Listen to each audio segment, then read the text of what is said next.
ಇವತ್ತು ಕರ್ನಾಟಕದ 14 ಜಿಲ್ಲೆಗಳಲ್ಲಿ ಲೋಕಸಭಾ ಚುನಾವಣೆ ನಡೆಯುತ್ತಿರುವಂಥದ್ದು. ನಾವಿವತ್ತು ಬೆಂಗಳೂರು ಉತ್ತರ ಲೋಕಸಭಾ ಕ್ಷೇತ್ರದ ದಾಸರಹಳ್ಳಿ ವಿಧಾನಸಭಾ ಕ್ಷೇತ್ರದ ಮಲ್ಸಂದ್ರ ವಾರ್ಡ್ನ ಚುನಾವಣೆ ನಡೆಯುವಂಥ ಜಾಗದಲ್ಲಿದ್ದೀವಿ. ಇಲ್ಲಿನ ಕಾಂಗ್ರೆಸ್ ಮುಖಂಡರಿದ್ದಾರೆ, ಬನ್ನಿ ಅವ್ರನ್ನ ಮಾತನಾಡಿಸೋಣ. ಯತೀಶ್ ಅವರಿದ್ದಾರೆ, ಕಿಟ್ಟಿ ಅವರಿದ್ದಾರೆ, ಬನ್ನಿ ಅವ್ರನ್ನ ಮಾತನಾಡಿಸೋಣ. ಸರ್ ಹೇಳಿ, ಈ ಎಲೆಕ್ಷನ್ ಹೇಗೆ ನಡೀತಿದೆ ಇಲ್ಲಿ? ಬೆಂಗಳೂರು ಉತ್ತರ ಲೋಕಸಭಾ ಕ್ಷೇತ್ರದ ಕಾಂಗ್ರೆಸ್ ಪಕ್ಷದ ಅಭ್ಯರ್ಥಿಯಾದಂಥ ಪ್ರೊಫೆಸರ್ ರಾಜೀವ್ ಗೌಡ ಅವರು ನಮ್ಗೆ ಅಭ್ಯರ್ಥಿಯಾಗಿದ್ದಾರೆ. ಭಾಳ ಚೆನ್ನಾಗಿ ಚುನಾವಣೆ ನಡೀತಾ ಇದೆ. ಅದರಲ್ಲೂ ನಮ್ಮ ದಾಸರಹಳ್ಳಿ ವಿಧಾನಸಭಾ ಕ್ಷೇತ್ರದಲ್ಲಿ ಭಾಳ ಉತ್ತಮವಾಗಿ ಮತದಾನ ನಡೀತಾ ಇದೆ. ಯಾವುದೇ ಗೊಂದಲಗಳಿಲ್ಲ. ನಮ್ಮಲ್ಲಿ BJP ಅಭ್ಯರ್ಥಿ ಸೋಲುವಂಥದ್ದು 100ಕ್ಕೆ 100 ಖಚಿತ. ಅವ್ರನ್ನ ಇಲ್ಲಿಂದ ಚಿಕ್ಕಮಂಗ್ಳೂರಿಗೆ ವಾಪಸ್ ಕಳಿಸೋದಂತೂ ಸತ್ಯ. ನಮ್ಮ ಅಭ್ಯರ್ಥಿ ಪ್ರೊಫೆಸರ್ ರಾಜೀವ್ ಗೌಡರವರು 1 ಲಕ್ಷಕ್ಕೂ ಅಧಿಕ ಮತದಿಂದ ಇಲ್ಲಿ ಗೆಲುವು ಸಾಧಿಸ್ತಾರೆ. ನಮ್ಮ ಮಾಜಿ ಶಾಸಕರಾದಂಥ ಮಂಜಣ್ಣನವರ ನೇತೃತ್ವದಲ್ಲಿ ನಾವೆಲ್ಲ ಚುನಾವಣೆ ಎದುರಿಸ್ತಾ ಇದ್ದೀವಿ.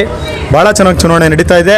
ಮಲ್ಲಸಂದ್ರದಲ್ಲಂತೂ ಅತ್ಯದ್ಭುತವಾಗಿ ನಾವು ಹೆಚ್ಚಿನ ಮತದಾನವನ್ನು ನಮ್ಮ ಪ್ರೊಫೆಸರ್ ರಾಜೀವ್ ಗೌಡರವರಿಗೆ ನಾವು ಅತಿ ಹೆಚ್ಚು ಮತಗಳಿಂದ ಜಯಶೀಲನಾಗಿ ಮಾಡ್ತೀವಿ.